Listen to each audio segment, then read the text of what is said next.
G'day champions, I'm Jax, this is J&D Creations, and today we're here with another Aussie tool review. Before we kick off though, if you're new here, well, now we know each other, so you might as well hit that subscribe button and ring that little notification bell, because I'm sure you're gonna enjoy this content. And don't worry, if reviews aren't your thing, that's not all I do. Head on over to my channel and check out some of my builds. Today, we're gonna talk about the BS-X3452C Bandsaw.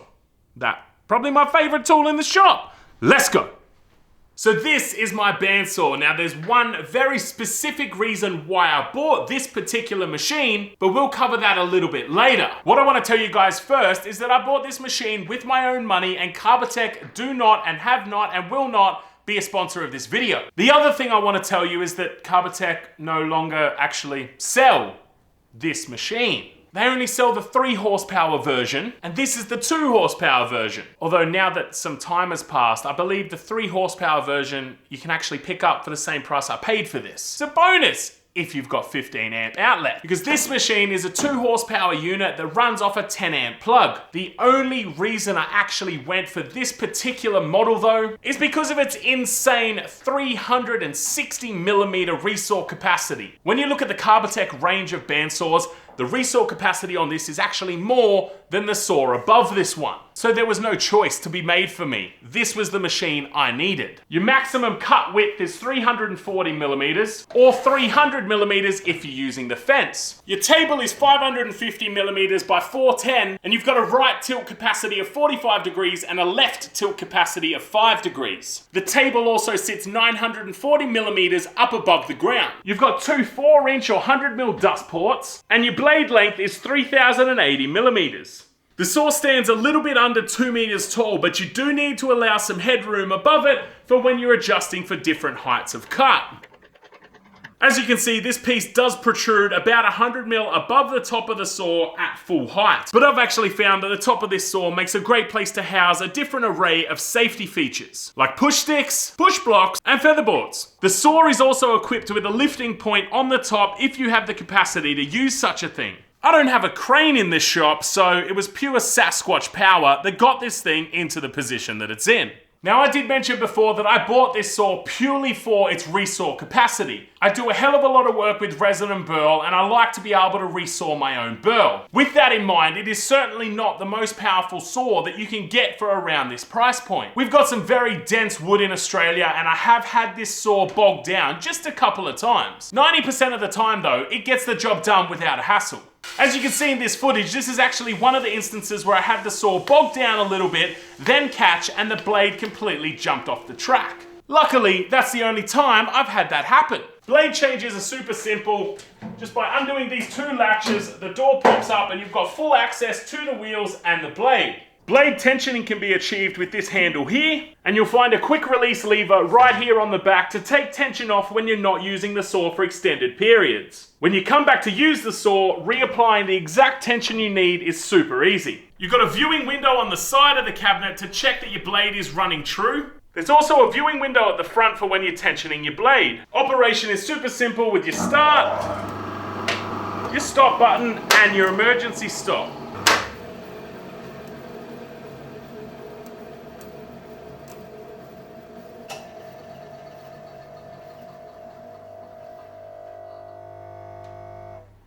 When you hit that emergency stop button, the braking mechanism inside this saw will bring the blade to a complete stop in about 10 seconds. Adjustability and setup is super simple with these locking pins and these dials here to allow you to easily move your bearings around. This allows for super easy setup when you change your blades over. Your system underneath the table is set up very much the same way.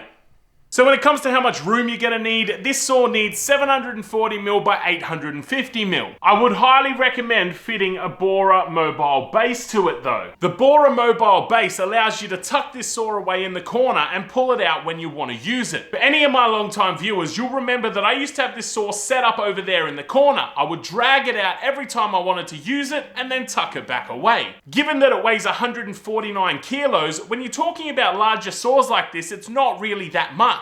And the Bora mobile base makes it extremely easy to move around. Given the smaller footprint and the much larger height on this saw, you do need to configure your Bora base a little bit differently than you would for, say, a table saw though. It's not too hard to do though, don't stress. Now, as I mentioned earlier, you can no longer buy this 2 horsepower version, but the 3 horsepower version of this saw is still available at Carbatec, and I'll have a link down below for it. The 3 horsepower unit is going to set you back $3,049. Now, given the vast amount that I've been able to accomplish with the 2 horsepower unit, I can almost guarantee that the 3 horsepower unit will stop at nothing. Most of the other specs are still the same on the 3 horsepower unit. You still get the extensive resaw capacity in a very manageable sized saw. I mean, seriously, this thing is the perfect size for a workshop, especially one like mine. So, the BS-X3452C. I still don't know what the C's for. Maybe it's like a sneaky Carbatec reference. I don't know. That's my bandsaw. I absolutely love this machine, and I go as far as saying that is probably one of my most treasured possessions. I should have probably whispered that segment so the wife didn't hear me. It's an extremely capable saw that has done nothing but benefit my workflow in this workshop, and I think it's a perfect option for an at-home shop such as my own. As I mentioned earlier, if you are interested in the 3 horsepower version of this unit, I will have a link for it down in the description below. That is an affiliate link, which means that I will get a small percentage of a kickback from that, but it won't cost you anything more. So it's a great way to support what I'm doing here. If you do find value in my videos though, and you do want to help support what I'm doing, but you don't want to buy a bandsaw, head into the description, check out the links there. I've got links for all my merchandise, along with my website and my Patreon, and my other social media platforms. Maybe you want to rock an Aussie Tool Review shirt with me. There we go. Now you can see it. Legends, if you are not subscribed yet, please be sure to hit that subscribe button and ring the notification bell. I'm going to leave a couple of options here for you to check out after this video is finished. And until next time, stay safe, look after yourself, and I will see you soon.